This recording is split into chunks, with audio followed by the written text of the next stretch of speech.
Hello there, my name is Tristan Piers, owner of an online rare plant shop called Tristanical. Check it out when you're done with this video, and yes, I'm wearing the same outfit I did in the last video, even though it's a different day. Clearly things are going well, and I almost just knocked this plant over. Okay, let's just get to what we're talking about today. So in the last one, I was talking about top 10 rare alocasia, and I said that I was gonna talk about variegated alocasia, so this is that video. No particular order. Some of them I don't even think are real, honestly. So there's 10. The last one I think is a scam, but I'm gonna wait and see what you think because I can't confirm that it exists, so I'm hoping someone else can. So coming in at number 1 is the Alocasia Guinea Aurea. This one is a big girl. This is probably one of the ones you would call a garden variety. As you can see from the picture, she big, she thick. This actually has nice variegation though. I'm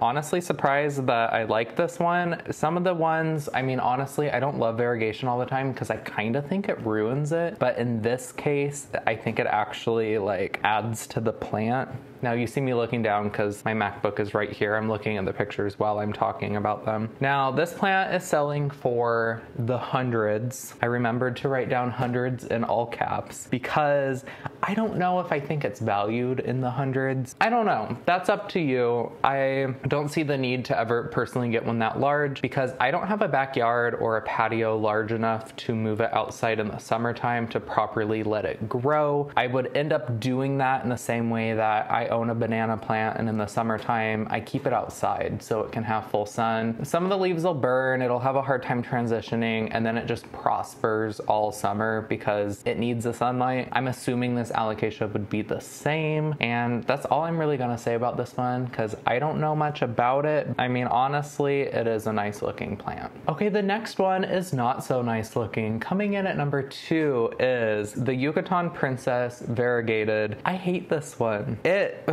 I can tell it's supposed to be, I think, like a black variegation.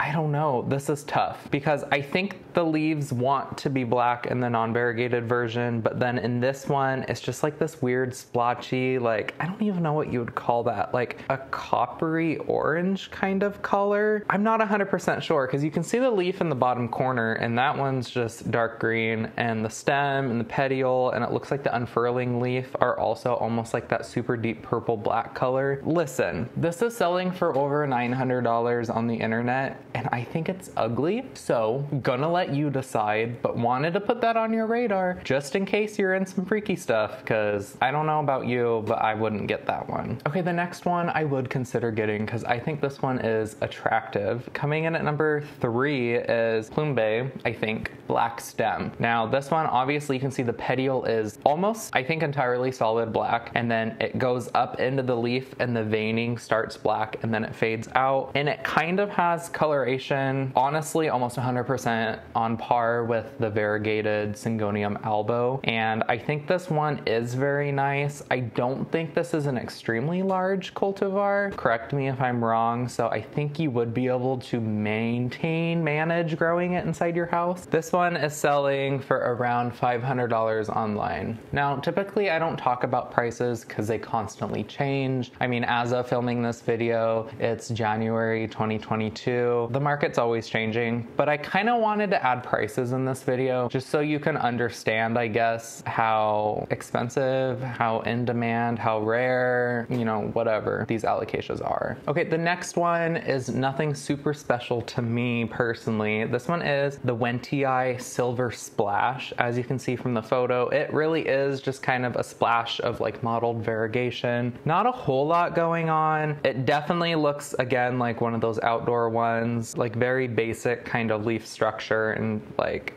patterning with the veins in the leaves. I have seen online, there was one I wrote down on a note. It was called the Vintage Silver Alocasia Wentii, but I couldn't find any information on it. So what I'm assuming is that it's the same variegated plant, just with very strong variegation, and that's how that different like common name same has occurred. Now, the prices on these honestly aren't really that expensive, so if it's something you want to get into, you'll get into it. If not, we can move on to the next one. Okay, this one is insane. A lot of the time variegation is a mutation, right? In the plant, in the genes, from be that tissue culture, pollination, you know, whatever. What I'm trying to say is, I think in the case of the Alocasia Mandalay variegated, whatever happened in the genetics to make it variegated has messed with the leaf structure. Unless a normal Mandalay is supposed to look like this, I don't think it's supposed to. But I will say I like the way the variegation looks on this because the white is extremely white. Now, I don't know if that fades down. I don't know like if this is a sign of being unstable variegation, because you can see there's a non-variegated leaf, a 50-50, and then an almost all white leaf, when in a lot of cases with plants, especially like Syngonium albo, you don't want to get one if it has like a half moon pattern of like white and green, because chances are the next one's going to be all white and then that leaf's going to die and it's going to start like this tragic cycle. Okay, this next one is very sexy and very expensive. Holy shit. Okay, coming in at number 6 is the variegated Alocasia dragon scale. So this is a jewel alocasia, like I've talked about before, my favorite kind because they're small, compact, better to grow indoors. The jewel alocasias are native to the island of Borneo, just in case you were interested in knowing that. So this one,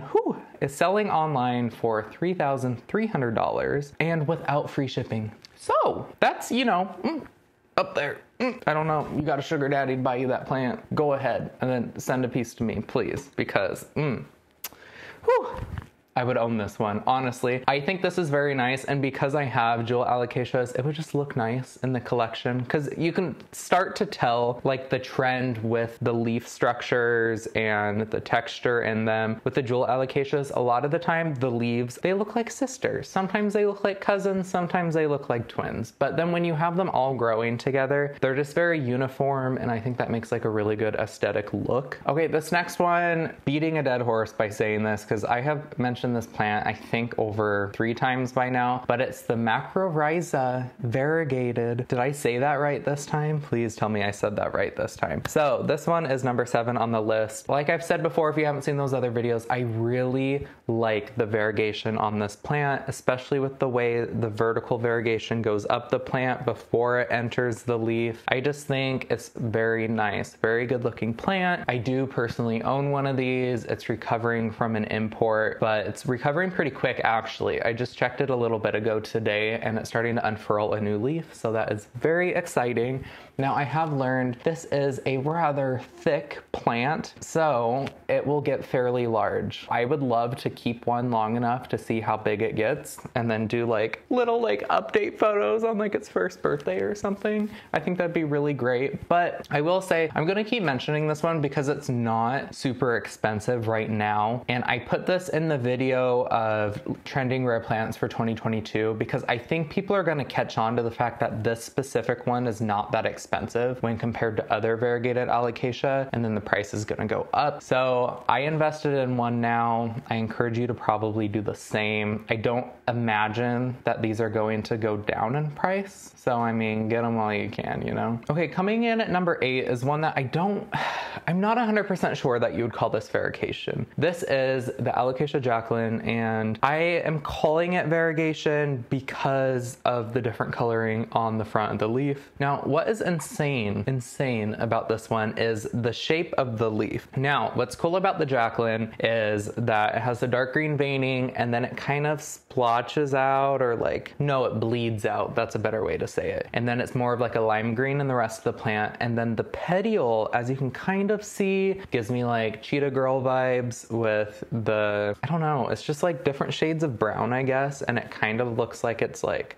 cheetah print on there. So very nice. I know that this was trending around the internet. I think it was last year before, time dilation, global panini, I don't really know. It was having a little spotlight for being something that's commonly poached in the wild in Southeast Asia. I think people were getting a lot of flack for it because some people were knowingly buying them, knowing that they were like poached from the forest. I don't really know. I also know that most plants that are common even now have been poached at some point, and that's how they've become houseplants. Hate to say it, but a lot of them have just, one day someone went to Brazil and was like, oh, that's cute. And then here we are 75 years later. Okay, this next one is one that I've mentioned before. Coming in at number 9 is the Alocasia Hilo Beauty. I like this one. I like the way that it's spotted on the leaf. It's not mottled. It's just like, it almost looks like you got a paintbrush and just like smacked it down on the leaf. I appreciate that a lot. And I had the opportunity to buy one of these once and I did not. And the reason why I didn't is, you'll notice looking at it, the petiole is very long before the leaf starts. And the reason why I couldn't get it is because it would have been too tall for the shelf that I put my alocasia on. So I just don't have a designated spot for it. I could have it on the table like this, but I'm too obsessed with my Majestic to move her from the spotlight. But I do think these are great options for you. I have seen them in plant shops. They always look really great. And I don't really think there's any like concerns with growing these, and they're not super expensive. I don't think they're expensive at all, actually. I think you could get away with finding one for like 35 bucks, to be honest. But I'm not 100% sure because that depends on where you are geographically in the world. All right, moving on to number 10, the one that I hope you stuck around for, because I think this is not real. If you are looking at this photo that looks like it's from a film camera from 1995, this is called the Alocasia Guinea Gold Pink, and she is selling for $2,200. I think I saw this on Etsy. Here's the issue. The Alocasia Guinea Gold does not look like this plant. I know that because here's a picture of what a Guinea Gold looks like, right? Okay, Guinea Gold, they're from New Guinea. This is gold variegation, hence the name. All makes sense, right? Until you look at this one that they're calling the Guinea Gold Pink. For a second, I was like, okay, yeah, maybe it's just like a mutation that has caused it to be pink. But the thing that confuses me is that the patterning of the variegation is not the same. I don't know, that's just making me think that it can't be the same plant. I also think the leaves look different too. I don't really know. I wanted to mention this though, honestly, because I could not find any information on what this pink variegated alocasia is. I mean, if you're out there and you're a multimillionaire, can you buy this exact one on Etsy and then tell us if this is a real plant? That'd be great. That'd be so helpful, so helpful. Okay, and that wraps up 10 variegated alocasia. I hope you learned something new today, because I definitely learned a lot of new stuff researching this video. There are alocasias that I talked about today that I've never heard of, and you know, I think it goes without needing to say, but I'll say it anyway. I know there's more variegated alocasia out there. I know there's a lot of rare alocasia that I've personally never heard of before. And part of that is because they're new they are new cultivars, or they're just not commonly known in my area where I live in the country, where I live in North America. You know, it just honestly depends. So, I mean, if there are alocasia, variegated alocasia that you really think I should know about, I would love for you to mention them down below. Not only for myself, but for other people watching this video. I mean, the comment section is a perfect opportunity for us to connect and share our knowledge with each other. Kind of like a Reddit forum, but less toxic, honestly. I would love that so much. So I will just go ahead and see you in the comment section. How's that? All right, thank you for watching. Appreciate you being here, and I will see you in the next video. Thank you, goodbye.